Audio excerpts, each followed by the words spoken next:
आम्ही अप्पूच्या नामकरणाचा प्रोग्राम तिच्या पप्पाच्या बर्थडेच्या दिवशीच केला होता आणि त्याचा हा अल्बम होता. तर तोच अप्पू अशी बघत होती आणि त्यामधल्या सगळ्यांना ती ओळखत होती. इथे पप्पाचं जेवण सुरू होतं सकाळचं आणि इकडे भाऊचं जेवण सुरू होतं. मी पण जेवायला वाढून घेतलं आणि मी पण जेवण केलं.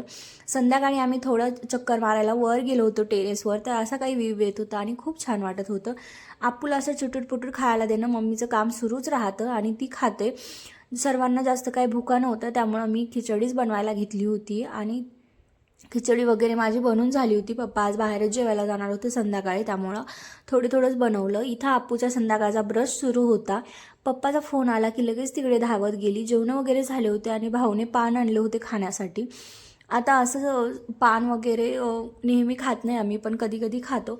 तर तो बाहेर गेला होता त्यामुळे मग तो घेऊन आलेला होता आणि माझ्यात आणि मम्मीत आम्ही एक खात होतो. पण नंतर मग असं ठरलं की माझ्या जर तोंडात एक बसलं तर मी तेवढं पण खाणार आणि ते माझ्या बसलं त्यामुळं मी एवढी जास्त हसत होती आणि त्या दोघांनी मिळून एक खाल्लं. नंतर अप्पूला थोडंसं मोबाईलपासून दूर ठेवण्यासाठी मम्मी असं काहीतरी तिला खेळवत होती आणि मग त्यांचं असं काहीतरी खेळणं सुरू होतं. अप्पू काय आता लवकर झोपत नाही त्यामुळं तिला खूप वेळ खेळवावं लागतं.